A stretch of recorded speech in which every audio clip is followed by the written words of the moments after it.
I think it's a 1962.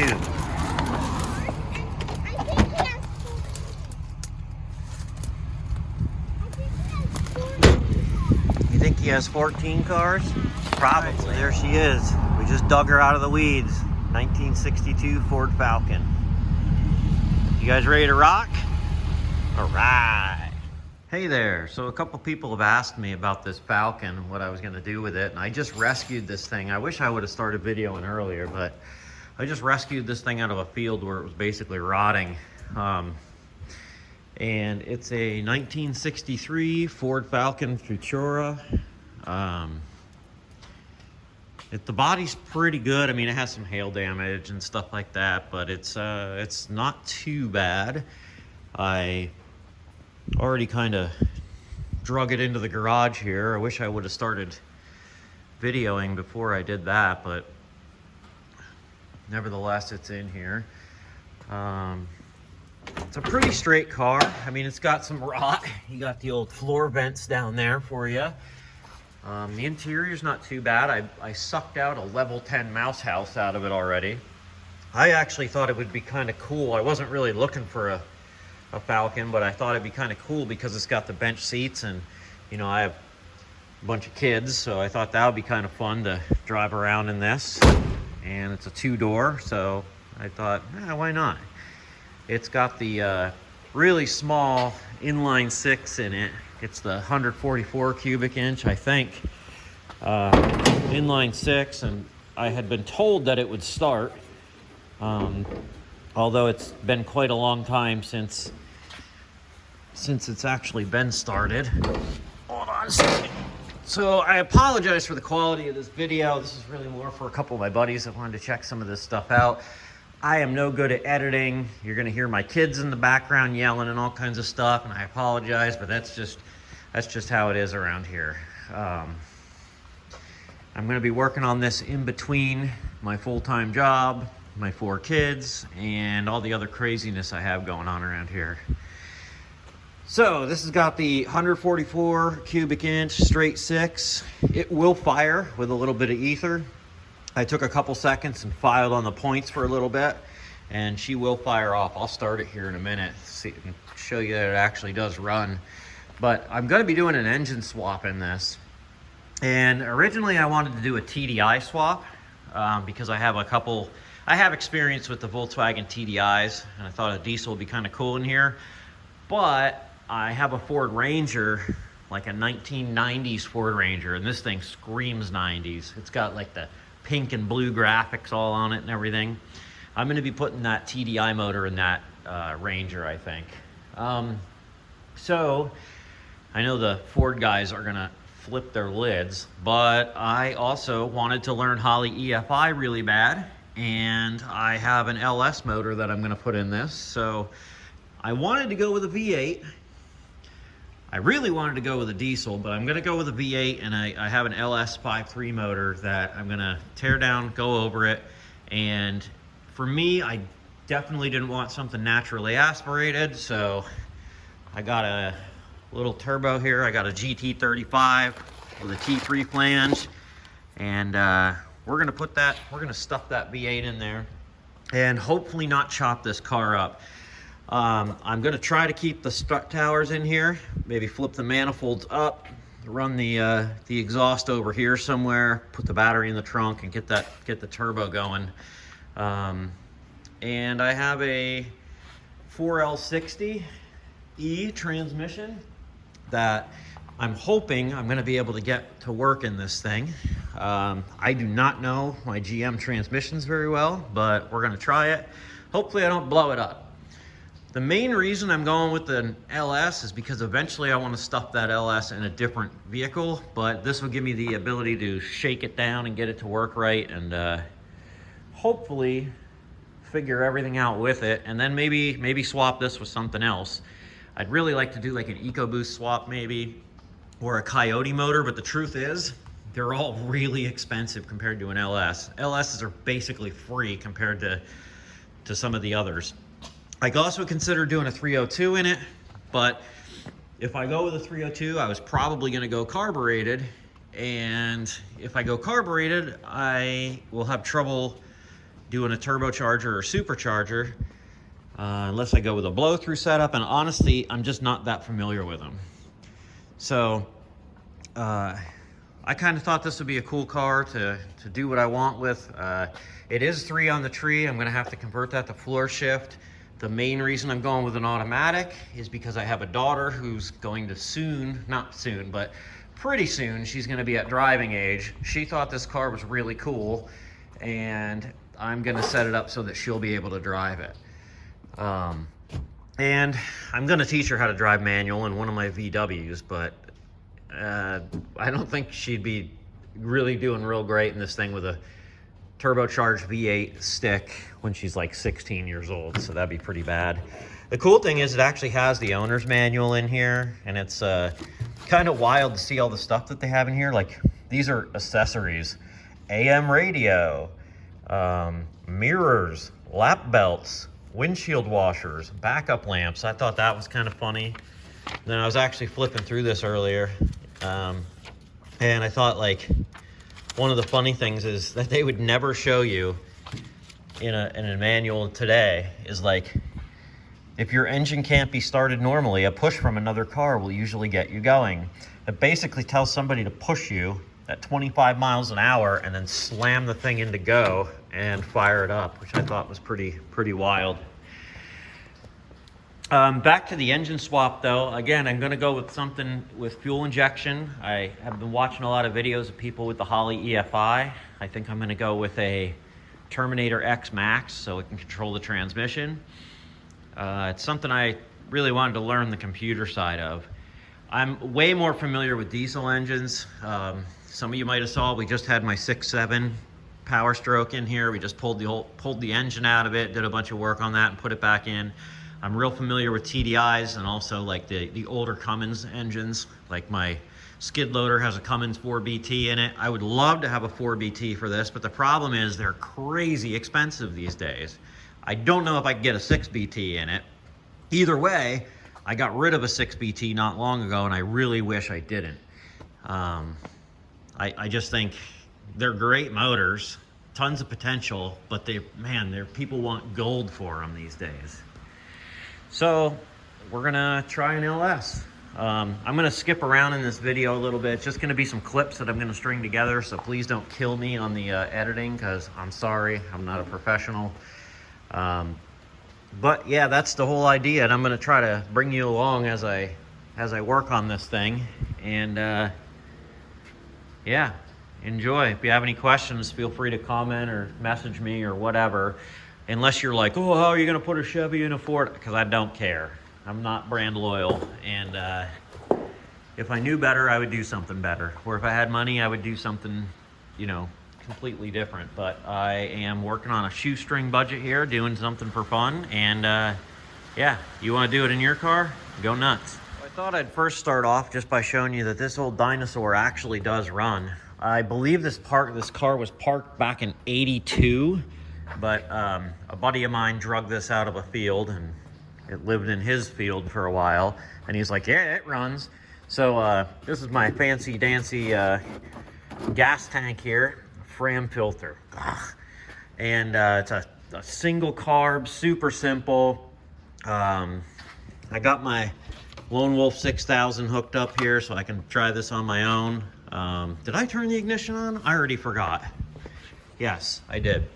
All right, so I'm gonna give her a shot of brake clean, which may not be a great idea, but we're gonna see if we can get her to fire off. Oh, perfect. It'll fire. So yeah, this thing actually does run. I'm gonna get it out of here though. Sorry, I only have one hand. That's a bummer. I'm trying to choke it. Apparently it needs a starter. But anyway, you get the idea. This thing will actually run, and it will fire up under its own power once you get it. Listen to that. It doesn't even hardly click or anything. It even sounds good for being a 60-year-old engine. But one of the next things I'm going to do is I'm going to pull this engine and transmission out and put it on a pallet and stick it in my I'll use it later pile, which means never. It'll sit here somewhere. And gonna try to start figuring out how we're gonna stuff this other engine and transmission in here. From what I understand, is that the drivetrain in this is basically made out of glass. It's pretty much guaranteed that if I leave this little teeny tiny drivetrain in here, the rear end's probably gonna blow up. So I'm probably gonna have to get into all that also. The other thing is I can't live with these little 4-lug drum brake jobbies here either, so I'm gonna have to convert it to 5-lug. Maybe get a little bit, you know, little bigger wheels and some tires that actually are more than 3 inches wide. None of the brakes work, of course. The exhaust is totally gone. The thing's in, you know, bad shape, but it's not that rusty underneath. I may end up having to do a Mustang 2 front end on it. I was gonna try not to at first, see if we can get it to actually work. Maybe do the Shelby drop to the front. I don't know, maybe air suspension all the way around. I don't know. It's not gonna be a drag car. It's not gonna be a race car. I'm not gonna autocross it. I just wanna be able to drive it around. So I'm hoping that if I get enough, you know, a couple little things done here with the brakes and suspension and everything like that, that I'll be able to do that. I'll be able to just drive it around and use it, which is the whole idea. You can tell that the body, I tried shining her up here in a couple little places just to see what would happen. I don't know what this is. I don't know if it's bird poop or if it maybe sat out and, like, I don't know, maybe a battery blew up on it and there's acid on it or something, but I'm not gonna be painting this thing. It's just gonna be patina as it is. The body's not bad. It's pretty straight. There's not too many dents or dings or anything like that, but the paint is in serious disarray. You can definitely tell on the roof there, it's not that great. The interior's half shot, but we're gonna fix it up a little bit, see if we can get it looking half decent. And those guys that like restore Falcons are gonna hate this because I'm not going with like period correct wheels or anything. Maybe some, like, you know, torque thrusts or something, just something kind of decent. Don't worry, I'm not gonna put 20s on it and slam it on the ground or anything, but I need it to be better, in my opinion. So, all right, there's the first little part of it, and I'm gonna work on getting this engine out.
Okay, well that's out.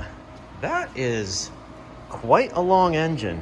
I decided to pull the engine and the trans as a unit since I'm not gonna need either one. I figured it wouldn't be too bad to pull out of there, and it wasn't.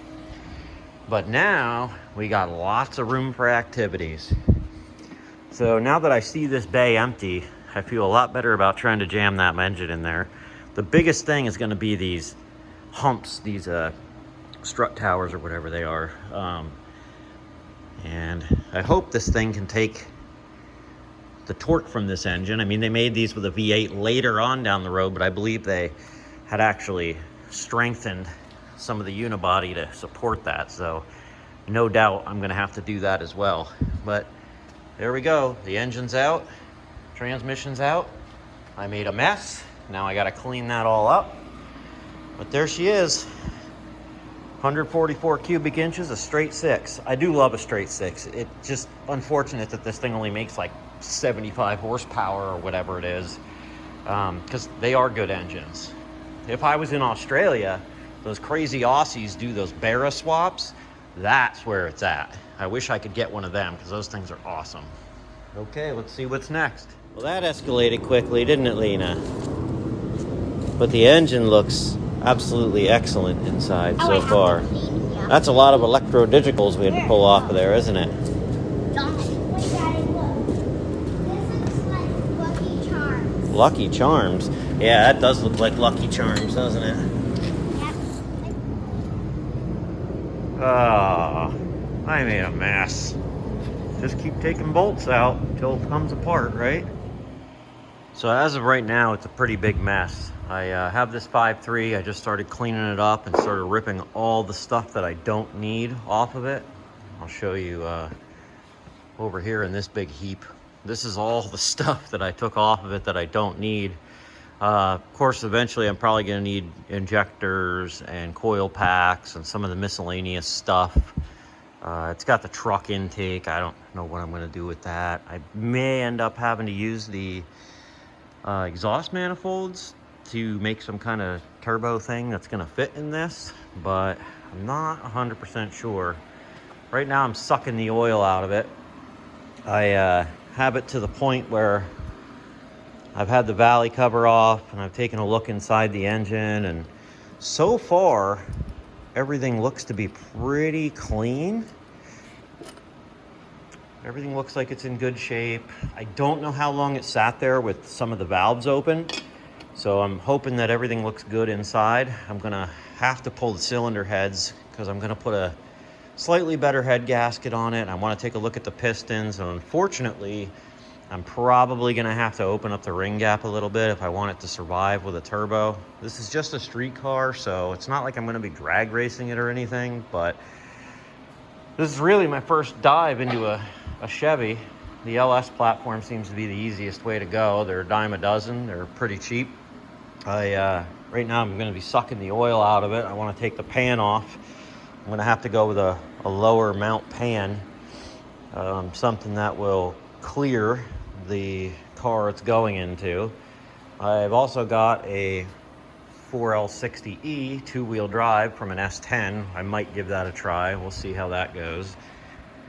It's unfortunate that I can't use one of my I have a couple Ford transmissions that are, what would they be, the 6R80s, and I'm really familiar with them. I'm not as familiar with the GM transmissions, but we're gonna give this a try, take it apart, do some cleaning, figure out what is in it. It's probably all stock. It came from a 2000, I don't know, a 5.3 of some sort. It's supposed to have 144,000 miles on it, but so far pretty much that seems to be true, as far as I can tell.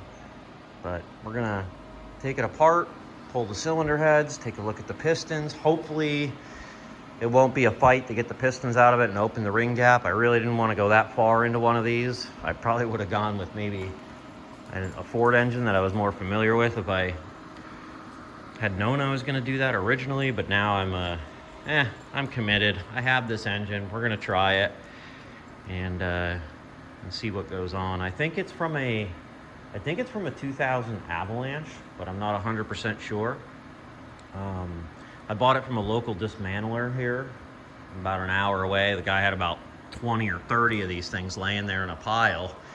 He just buys Chevy, GMC, whatever, and tears them apart and sells them. So this is not an expensive engine, so if for some reason I would blow it up because I'm going to be trying to learn the Holley EFI on it, then, well, that sucks, but it might happen. Hopefully I'll be able to get it to fit in the car without having to chop it all apart. I'd really rather not, because I may end up keeping this engine for a truck that I have down the road. And if this goes well and I get the Holley EFI all figured out and it's not a huge hassle, then I may end up maybe getting a Coyote motor or I'd really like to try running like an EcoBoost, one of the F-150 engines maybe, and see if I can get that to work. What are you doing over there, Jack? Are you helping out? I see ya. I sneaked it back in. You snuck back in. You gonna help Dad do some engine work? No? Okay. Maybe later. I bet your sister will help me. Okay, well that's the update for right now. We'll see how this goes. I'm gonna get the oil out of it, get that pan off it. There's a sign you don't care much about your engine, a Fram filter. I kind of hate those things. Sorry if you like them. Got the oil pan off. Yeah. We just dropped it. Yeah, pan.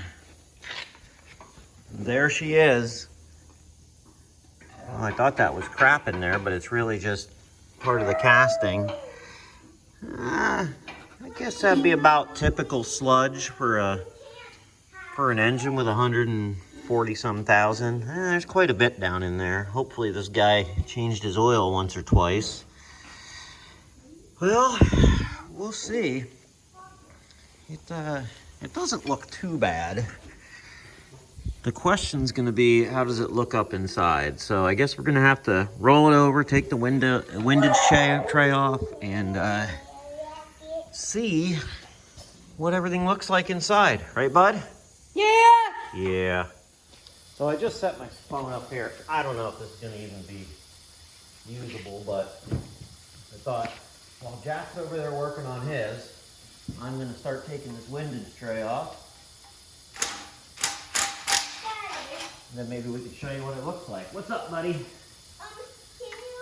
like give me something that can look under it and stuff? What do you want to look under it? A light? No, a mat. Oh. Like this. Something. Sure, why don't you take that? Here. There you go. But my hair is gonna get dirty. Just don't put your head on the ground. Or do you want my hat?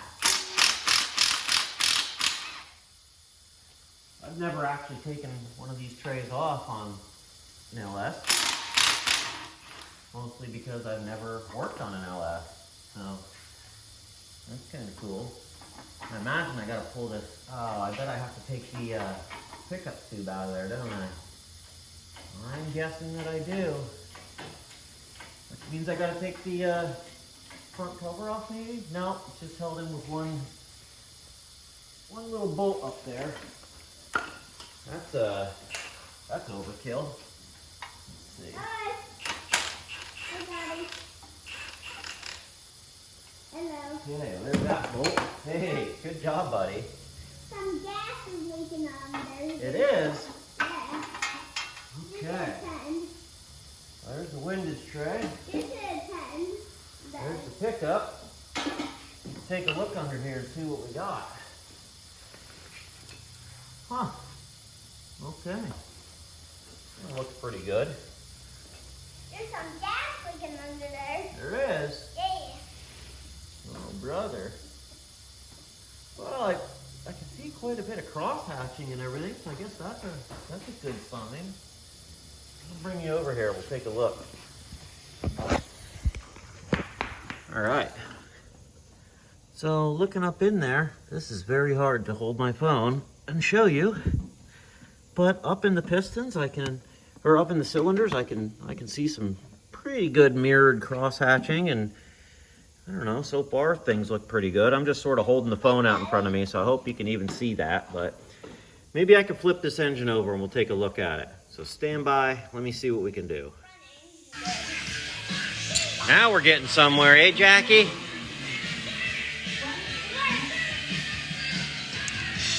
Looks pretty okay in here. Gonna have to pull the pistons.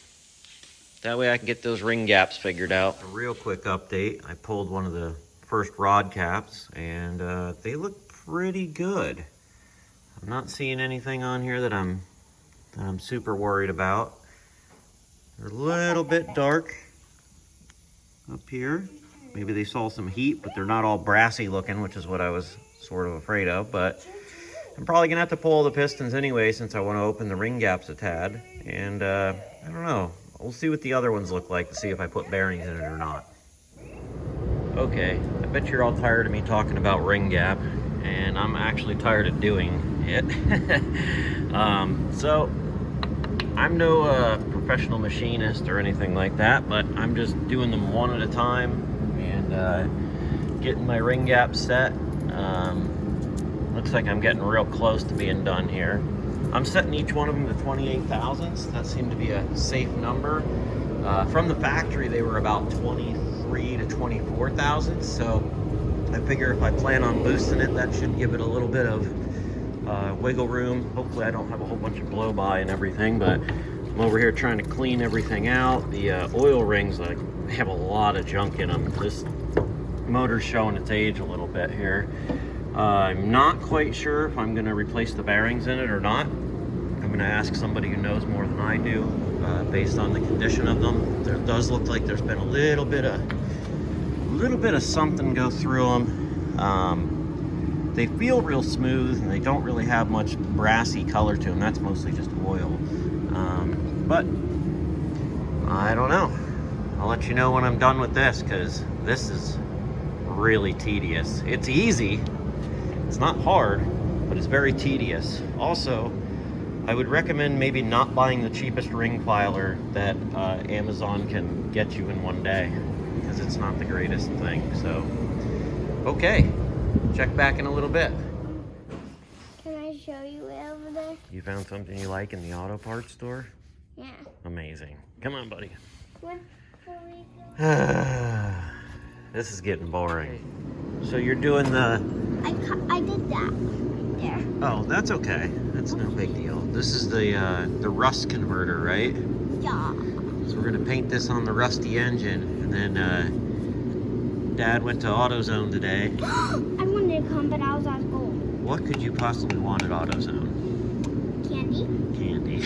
Okay. Oh, I know, toys. Well, I went to AutoZone and I got engine paint for it, so It's dripping.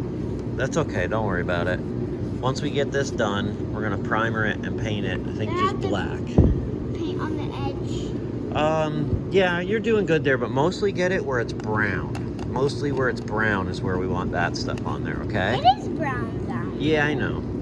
Good job, bud. Here's another update. I got 4 of the pistons done, gapped, everything's good. Went to get the next 4 out. Guess what my dumb rear end did? I broke a ring. So son of a biscuit. So now I gotta get on the internet and get a new ring here so that I can put all new rings in it. And I guess re-gap. Since I'm gonna put new ones in it, I might as well just redo all them. But that stinks. Some parts have started to arrive though, which is kind of cool. And I broke my puller, so that stinks. So I guess I gotta go to Hobo Freight and get a new puller so that I can get the front off of this thing. And we got pistons soaking over here, so that's a good thing. Okay, next problem. Off to Hobo Freight.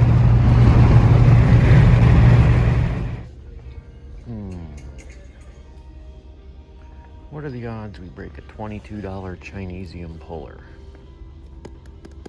Let's try. Okay, we're back. We got some Chinesium pullers here. And you can see I actually busted my last one, which is a bummer. That's like an old Mac Tools one, but yeah, that happened. So we're gonna try to get that pulley off. Let me fire up the heatilator here.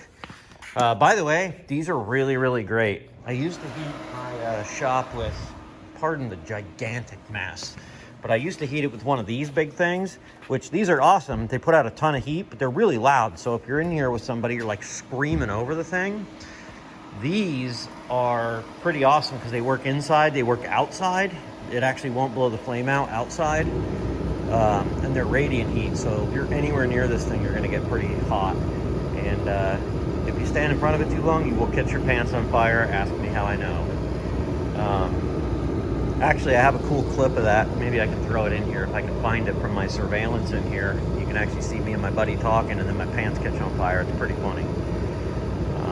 But yeah, these little heaters are really awesome. They used to be like, I don't know, half the cost they are today, or else I'd have more of them. But like at home, Tractor Supply, I think they were like $175 like 3 years ago, and now they're like like twice that. It's crazy. But once that baby gets going, oh man, she puts out a lot of heat. And it runs on diesel fuel, which is awesome because I have a pump set up in here and I just roll it over there and fill it up all the time. I have one of those $5 hobo freight carts on there and it works awesome. All right, let's get at it.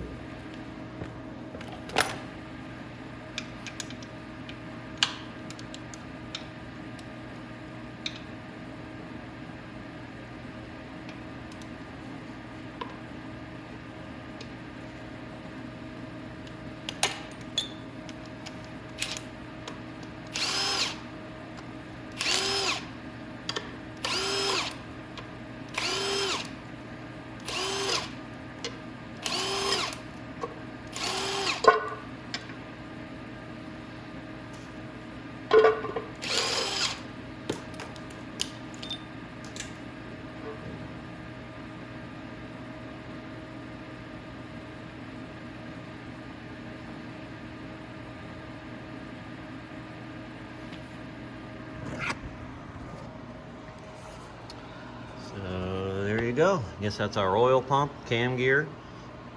I have a new cam coming, so we'll pull this stuff off, take a look at it, and go from there. Something wrong with Mom's car. What? It actually has fuel in it.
Uh-oh.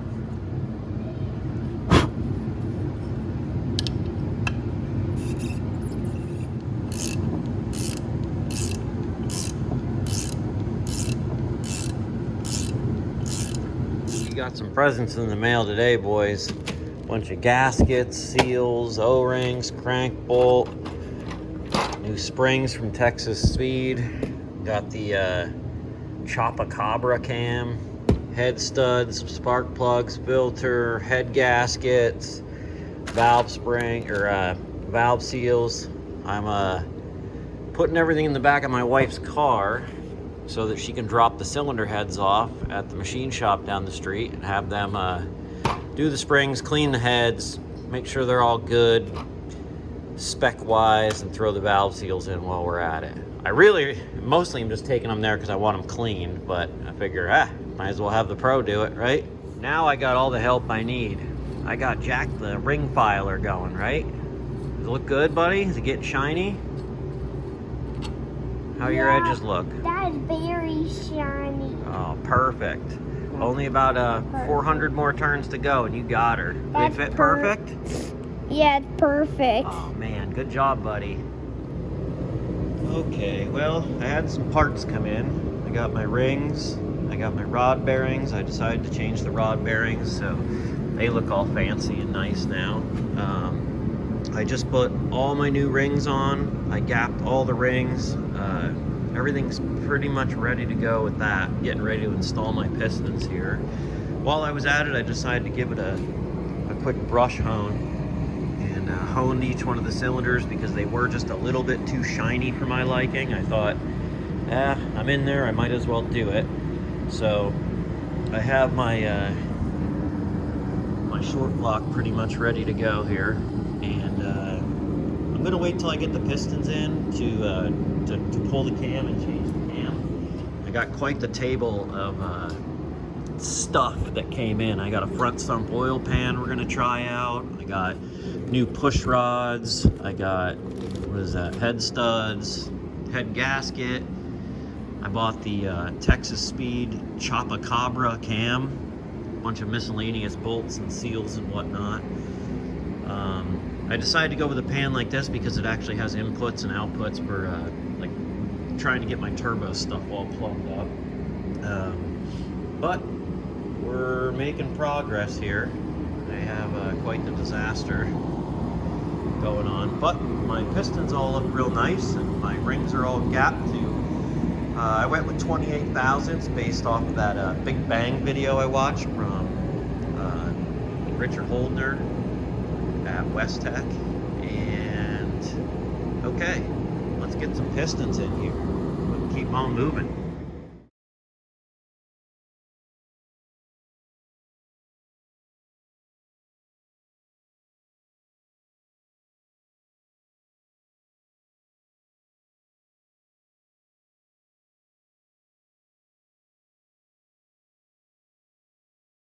Well, Jack and I just pulled the old camshaft out.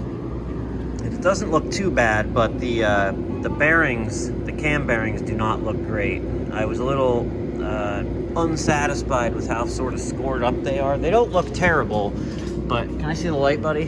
Thanks, bud. If you look in here, the bearings are not in real good shape. There's definitely some roughness to them, so we're gonna have to look at another one. Yeah, buddy. Yeah, you can have the here. You can have this light, Yeah. but I guess we're not gonna be putting that cam in right now because we're gonna have to change cam bearings.